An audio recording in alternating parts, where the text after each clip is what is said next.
different than you. Shit.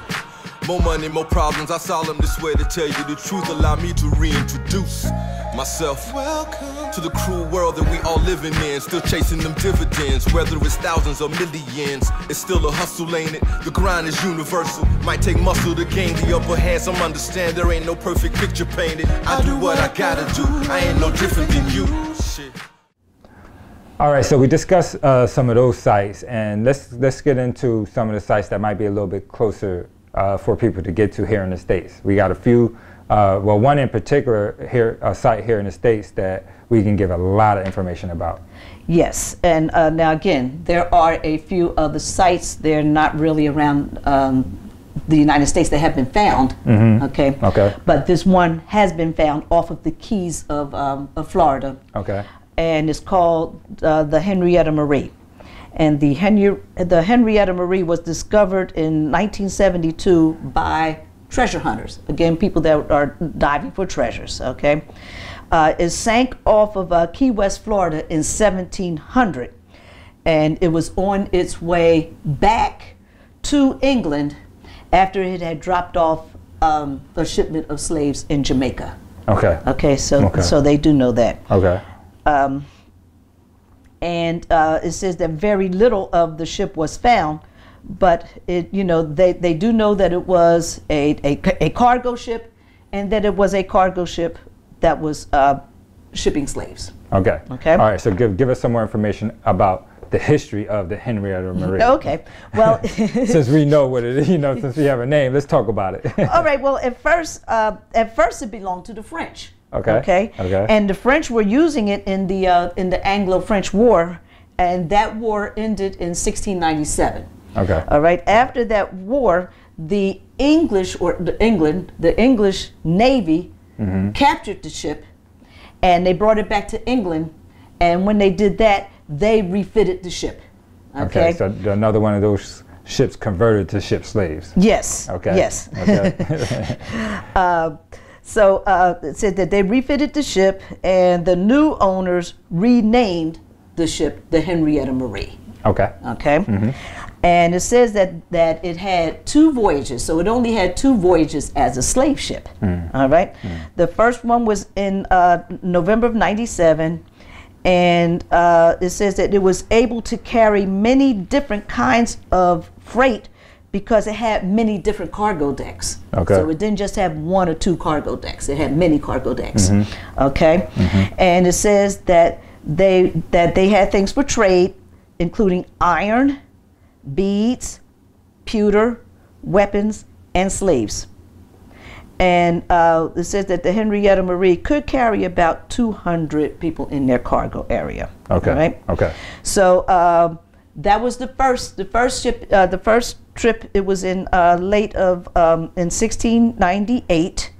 It began its first ship, and then it came back. Okay. So it came back.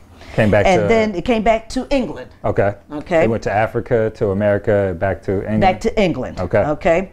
When it got back to England, it got back in late 1698. All right. All right. So when it came back, they began fixing it again so that it could go back out again. So the ship had to be refitted.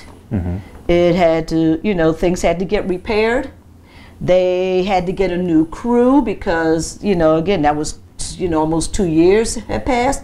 So they had to get a new crew, and they had to get new investors also, because, you know, every time the ship sails out, you have different investors. You know, you just don't have the same investors that invest all the time, you know.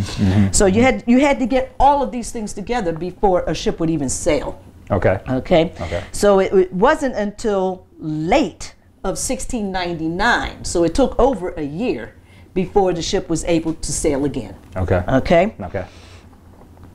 And so. Well, before you go on, for those that are interested in doing the research on this particular ship, one of the things that we wanted to point out was that if you are going to slavevoyages.org and you're looking for the ship, they actually have it leaving port in 1700, not 1699. So that's a little bit, you know, a difference between the database and history. You know, just yes, and it took us a minute for us to find it, you know, because when we went there, we started searching in 1698, 1697, because it did have a voyage. Right. But we were able to find it in 1700. Yeah. Okay. So let's talk about some of the things that was found on the Henrietta Marie. Okay. Now, what they found is it says that they found 80 sets of shackles. 80. Okay. 2 cast iron cannons, which many of those ships they travel with cannons. Well, it used to be a warship, right? Well, it was a ship used on war, so cannons. And really all ships travel with cannons. I mean, they're going. Can you say Pirates of the Caribbean? You know, so so they all had cannons on them. Okay. Okay. Glass tray beads. So here we go with the beads. Okay. Which the Negroes would like to use for trade, right? They said the Negroes, quote, right? yes, Negroes. Negroes, right? Yes, like to use the beads for trade, yes. Stock iron tray bars, okay, so they had that. Ivory elephant's teeth. So again, here we go with the elephant's teeth. And remember, we said before that elephant tusks were found. Right. And the reason why and that's how they could identify that some of these ships were slave ships, because if the ship did not stop in Africa, then it would not have it would not have tusks, it would not have teeth, it would not have the manila, the trade good, you know, and so it wouldn't have a lot of the things, specifically ivory. Right. Yeah, and yes, things that are known to come from the African coast. Indigenous to Africa itself, right? Okay, especially on that route. All right, and they also found a large collection of pewter, English-made pewter tankards. They found basins, spoons, bottles, and they also found the ship's bell. Okay, and the ship's bell. Let's talk about that for a second. Tell us what a ship bell is, first. Okay, well, really, yeah, the bells were made to identify the ships, that they often had the name and the date stamped on the bell that would identify, would identify. Yes, right. They do that now. They, every boat has a name. Yes. Okay. Now, when they found the bell had been underwater for 300 years. Okay. Wow. So it was totally covered, as it with marine growth. Okay. There was stuff all over. We're going to show an image of a partial image of what some of it, what it looked like. Yes. And it says that after removing some of the growth, that they found the name Henrietta Marie, and they found the date 1699 inscribed on that bell. Okay.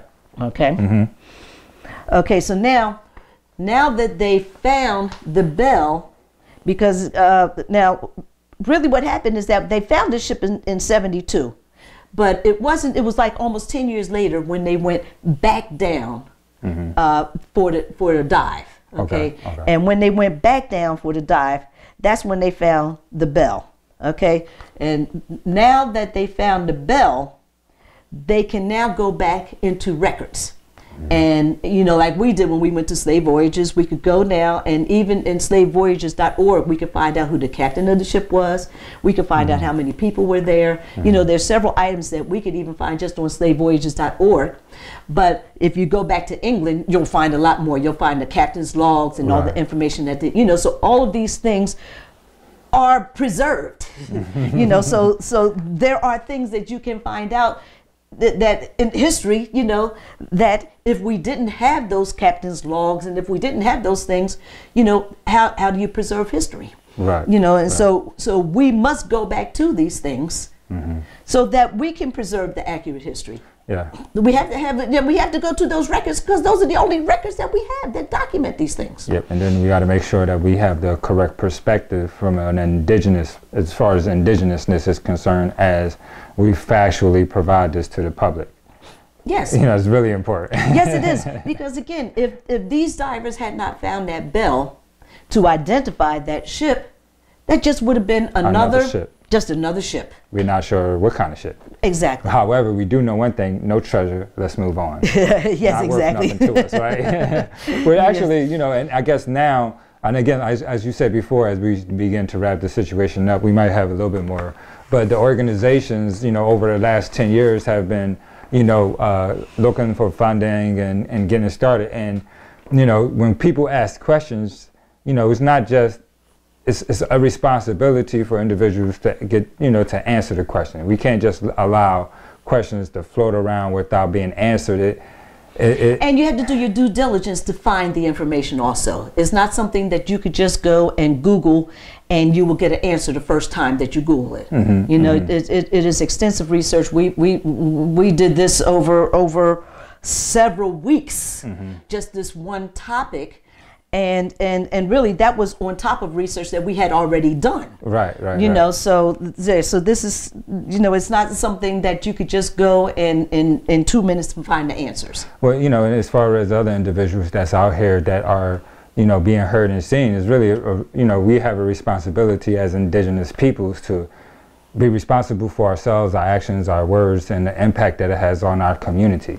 Yes, and to be accurate with the information that we are passing out to people. Right, we don't want to as accurate as possible. Yeah, and there's always room for development. There's always room for growth. Oh yes, because history is not static. Right, and with that, which is where I really wanted to take this at, and as far as we're closing out, is that, and if we have questions that we would like to be answered, and we want them to be answered from our perspective, then we have to be willing to put the work in to actually get that done. And so, instead of having a question like where are the slave ships to run around for a year, have all these people screaming this, somebody should have actually went on ahead and said, let's find out. It's not any one individual's responsibility. It's our responsibility as an indigenous people. Especially now, it's very important as we are in the very infancy stages of our re-education and reintroduction to our omitted history. It's really important. Yes, it is. Responsibility is important. Okay, well, before we wrap it up, I would like to just mention 2 places that are here in the United States that have devoted their time to this Henrietta Marie, to the slave ship itself. One of them by us, right? Well, one is in West Virginia. Okay. And that is from the West Virginia Division of Culture and History, and you can go look that up. And as a matter of fact, we will have we're going to have our bibliography at the end of this, and these places that I'm mentioning, we'll also have them there so that you can go look for the information yourself if you would like to. Okay. And the other place is called the Mel Fisher Maritime Heritage Society and Historical Museum, and that one is in Key West, Florida.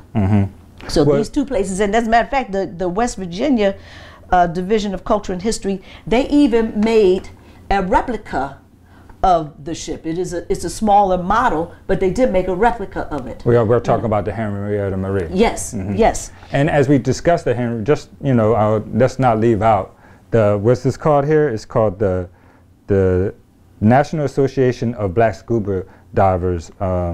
Let's just discuss what they did with respect to this Henrietta Marie, and about our active participation as us as a people, and how we really need to jump into this. Let's talk about what they did. Yes, well, they are part of one of those groups that is called Diving with a Purpose. Okay. And these black divers, and what they did is they decided to make a plaque that is a memorial. And it is a bronze marker which is facing the African shore, and it is a marker that they placed there in 1993, and they placed it at the site of where they found the Henrietta Marie.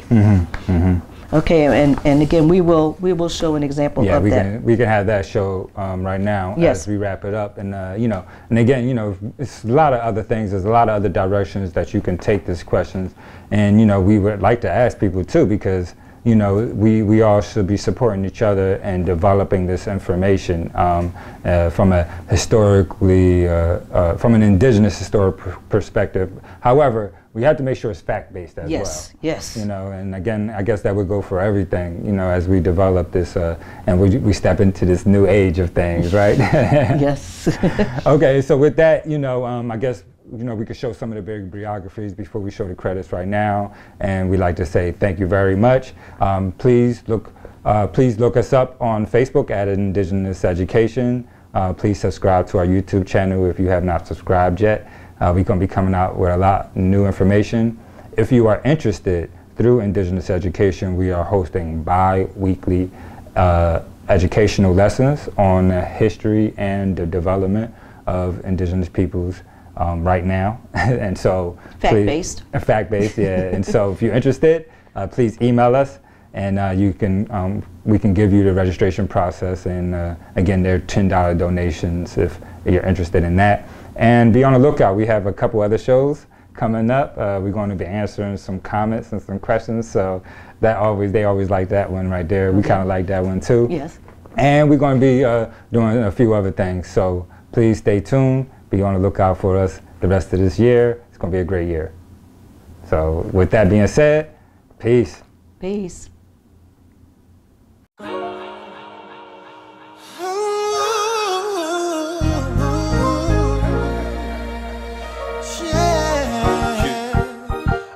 Different than you, shit.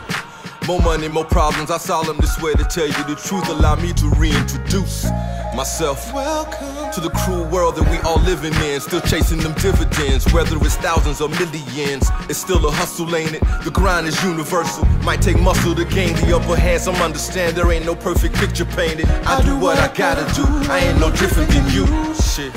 From the corner to the corporate offices, people around here ain't playing by they money, sonny. Hungry wolves on the prowl. But I'm a veteran, most decorated 4-star general, Colin Powell. And it don't take a rocket scientist to know that I'll never surrender my flag. Never pretend Yamasi ain't shining, I'm the golden child.